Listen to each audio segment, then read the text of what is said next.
নমস্কাৰ বন্ধু বান্ধৱীসকল, স্বাগতম জনাইছোঁ মোৰ আন এক ভিডিঅ' দিলে। বন্ধু বান্ধৱীসকল, আমাৰ জীৱনত আমি প্ৰায়ে দেখা পাওঁ যে যিবোৰ সম্পৰ্ক থাকে, মা হওক, দাদা, ভণ্টি, দেউতা, ভাই, পত্নী, সকলোৰে এটা সময়ত কিবা এটা বিচ্ছিন্ন হোৱা যেন দেখা পায়। কিন্তু আমি গম নাপাওঁ যে এনেকুৱা এটা টাইমত আমাৰ সেই সম্পৰ্কবিলাক, সেই ভাল সম্পৰ্কবিলাক লাহে লাহে নোহোৱা হৈ যায় আপোনবিলাকৰ লগত। গতিকে এই সম্পৰ্কৰ টপিক ৰিলেটেড এটা ভিডিঅ' লৈ আহিছোঁ।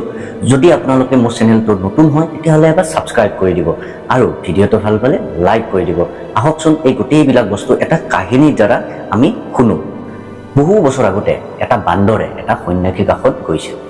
সন্যাসীক যাই কিনে বান্দৰটোৱে ক'লে যে, হে সন্যাসী বাবা, আমি বান্দৰ জাতিবিলাক যিবিলাক আছোঁ দেখাততো মানুহৰ নিচিনাই, কিন্তু তথাপিও ইমান আগবঢ়া মানুহবিলাক। আপুনি মোক এটা বৰদান দিয়ক যে মই মানুহ হ'ম, মই মানুহ হ'ব বিচাৰিছোঁ, মই মানুহৰ নিচিনা জ্ঞানী ডাঙৰ হ'ব বিচাৰিছোঁ। তেতিয়া সন্যাসীজনে ক'লে যে, শুনা, দেখাততো চব বস্তু ভালেই লাগে, কিন্তু তথাপিও তুমি যদি ইমানেই ইচ্ছা তেতিয়াহ'লে মই তোমাক মানুহ বনাই দিম। কিন্তু তাৰ আগত মই কেইটামান কথা ক'ম, য'ত আহিব লগা সময়ত এনেকুৱা হ'ব নিজৰ আত্মীয়ৰ ক্ষেত্ৰত। আৰু যদি তুমি ভাবা যে সেইবিলাকৰ পিছতো তুমি মানুহ হ'ব বিচাৰা, তেতিয়াহ'লে মই তোমাক মানুহ হোৱাৰ বৰদান দি দিম। তেতিয়া বান্দৰে ক'লে যে, ঋষিমুনি বাবা, মই হ'ম, মই শুনিমো, মই মানিমো, আপুনি কেৱল চৰ্ত এটা কওক, কি কি বস্তু হ'বলগীয়া আছে। তেতিয়া ঋষিমুনিয়ে ক'লে যে সম্পৰ্ক সকলোতে থাকে, জীৱ জন্তু হওক, মানুহ হওক, সকলোতে থাকিব। কিন্তু কথাটো হ'ল যে মানুহৰ সম্পৰ্ক অলপ এনেকুৱা দিন আহি আছে য'ত নিজৰ স্বাৰ্থলোভী হ'ব। গতিকে প্ৰথমটো হ'ল, তুমি যদি মানুহ হোৱা, এক নম্বৰতে কওঁ বন্ধুৰ কথা। বন্ধু এনেকুৱা আহিব য'ত তুমি নিজৰ মনে প্ৰাণেৰে ভাল পাবা, কিন্তু সেই বন্ধুক চিনিবা তুমি তোমাৰ বিপদৰ সময়ত।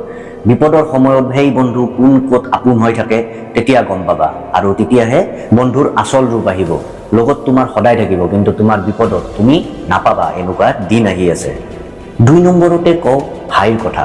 ভাই হওক, ককাই হওক, দাদাই হওক, সৰুৰ পৰা সকলোৱে মিলা প্ৰীতি হৈ থাকিব। কিন্তু যেতিয়া সম্পত্তি মাটি বাৰীৰ কথা আহিব, তেতিয়াহে তুমি ভাই আৰু ককাইৰ গোটেইবিলাক গম পাবা, আচল ৰূপ গম পাবা যে তোমাৰ লগত কোনে থাকে আৰু নিজৰ স্বাৰ্থত কোনে থাকিব।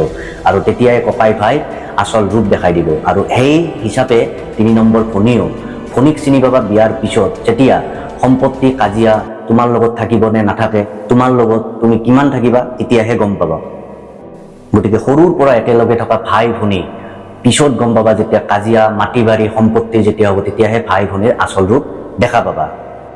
৪ নম্বৰতে কওঁ পত্নীৰ কথা। এনেকুৱা দিন আহি আছে পত্নীৰ আচল ৰূপ দেখা পাবা, যেতিয়া স্বামীৰ দুখীয়া অৱস্থা আহিব, তেতিয়াহে পত্নীৰ আচল ৰূপ দেখা পাবা। যদি সেই সময়তো পত্নী স্বামীক নেৰে, তেতিয়াহ'লে সেইজন স্বামী বহুত ভাগ্যৱান। কিন্তু আহি থকা দিনত সেনেকুৱা সম্ভাৱনা বহুত কম দেখা পাবা।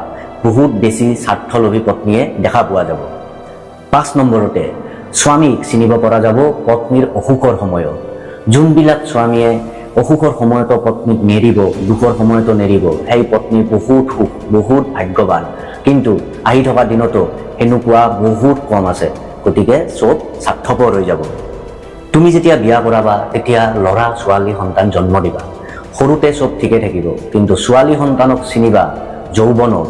কাৰণ সেইখিনি সময়ত ছোৱালীবিলাক এনেকুৱা উত্ৰবল হ'ব যে মাক দেউতাকৰ কথা নুশুনিব আৰু নিজৰ ইচ্ছামতে যৌৱনৰ সময়ত ভাল বেয়া একো নিবিচাৰিব, মাক দেউতাকৰ কথা নুশুনিব। যিটো ভাল পাব সেইজন ল'ৰাৰ লগৰ কথায়ে ক'ব, আৰু সেইজন ল'ৰাৰ লগত গুচিও যাব।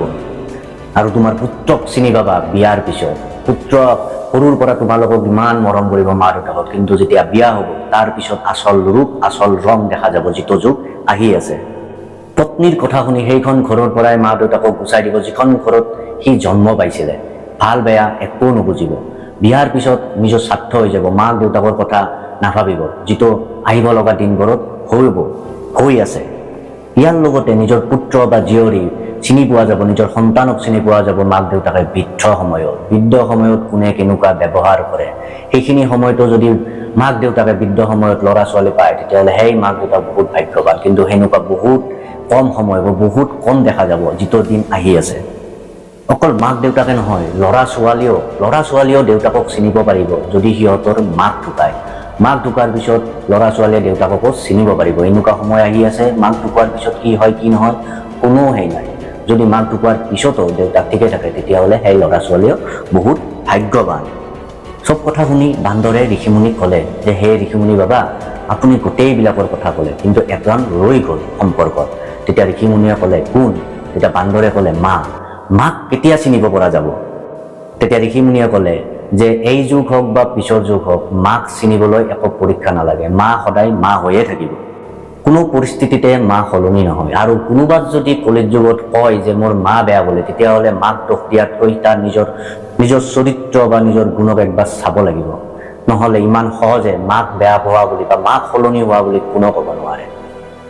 তেতিয়া বান্দৰে ক'লে যে ঋষিমুনি বাবা, মই যদি মানুহ হোৱাৰ পিছত নিজৰ আত্মীয়ক চিনিবৰ কাৰণে ইমানখিনি পৰীক্ষাই কৰিব লাগিব, তেতিয়াহ'লে নালাগে, মই মানুহ নহয়, মই বান্দৰে ভাল, আমাৰ মাজত একো হিংসা নাই, একো নাই, আমি এনেকৈয়ে চলিম।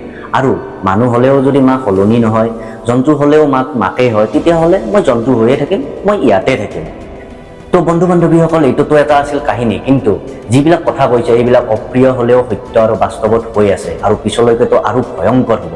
গতিকে হাই কাজিয়া নকৰি আমি গোটেইবিলাকে সম্পৰ্ক ৰাখি কিনে আমি গোটেইবিলাক কেনেকৈ চলিব পাৰোঁ, সেইটোহে আচল কথা। গতিকে ভিডিঅ'টো যদি ভাল লাগিছে, মেছেজটো ভাল লাগিছে, ভিডিঅ'টো লাইক কৰি দিব আৰু চেনেলটো ছাবস্ক্ৰাইব কৰি দিব। চেনেলটো ছাবস্ক্ৰাইব কৰি থাকিলে মোৰ ভিডিঅ' বনাবলৈ আৰু বেছি মটিভেশ্যন পাম। তো লগ পাম নেক্সট ভিডিঅ', তেতিয়ালৈ ধন্যবাদ।